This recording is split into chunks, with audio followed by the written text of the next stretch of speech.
Menolak lupa. Kasus Munir yang tercekik-cekik.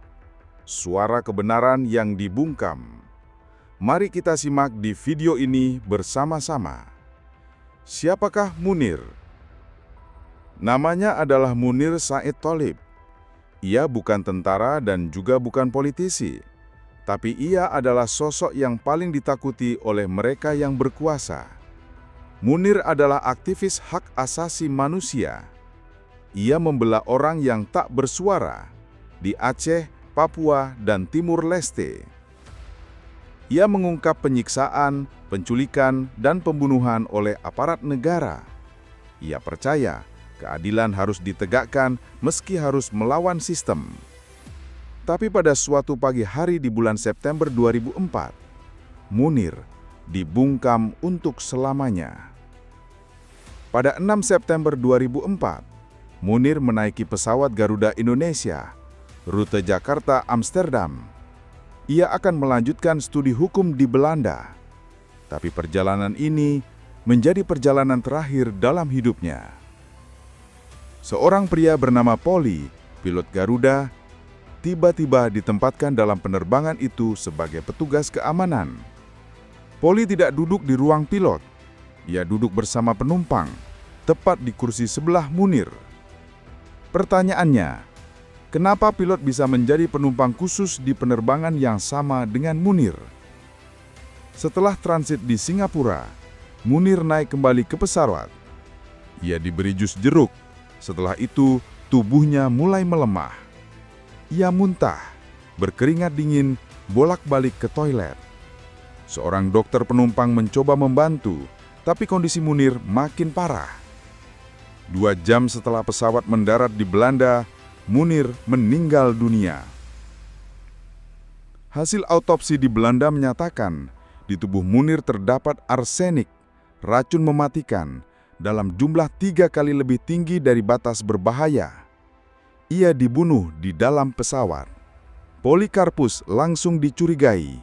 Ia terbukti memalsukan surat penugasan agar bisa masuk ke penerbangan itu. Tapi tak hanya itu.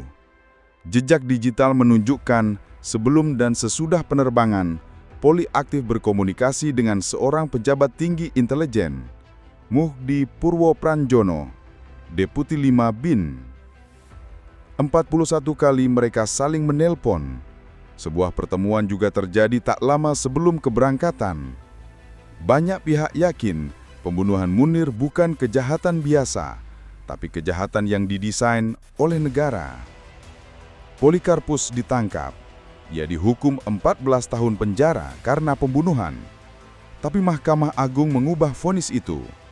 Ia dibebaskan dari tuduhan pembunuhan dan hanya dihukum 2 tahun karena pemalsukan dokumen. Setelah proses panjang, ia kembali dijatuhi hukuman dan bebas bersyarat tahun 2018.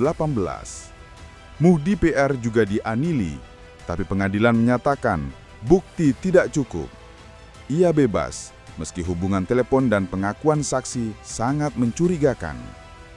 Hasilnya, orang yang diduga kuat merancang pembunuhan Munir tidak tersentuh hukum.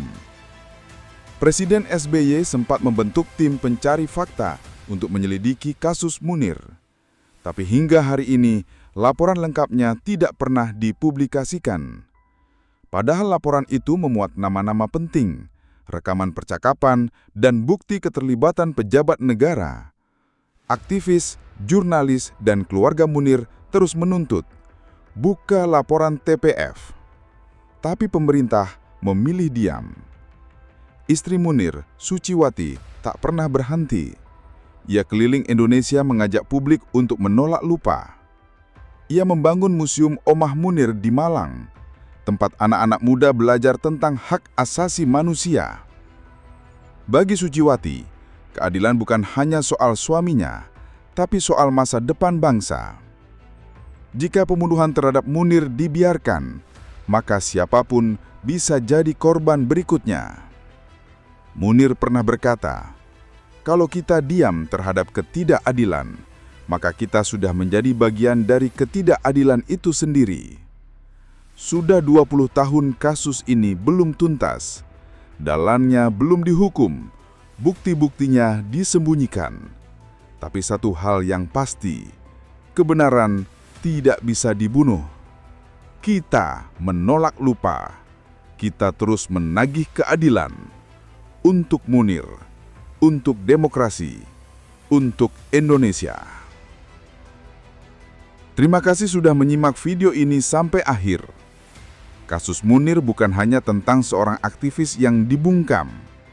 Ini adalah potret buram keadilan di negeri ini yang hingga hari ini masih menyisakan banyak tanda tanya. Kami menyadari bahwa topik ini sangat luas dan sensitif, maka kami mohon maaf bila ada kekurangan dalam penyampaian, data, atau sudut pandang. Kami sangat terbuka untuk masukan dan diskusi yang membangun. Terima kasih. Jika menurutmu kisah ini penting untuk diketahui banyak orang, bantu sebarkan. Klik like, tinggalkan pendapatmu di komentar, dan subscribe untuk terus mendukung konten yang menghadirkan perspektif kritis dan mendalam. Sampai jumpa di video selanjutnya.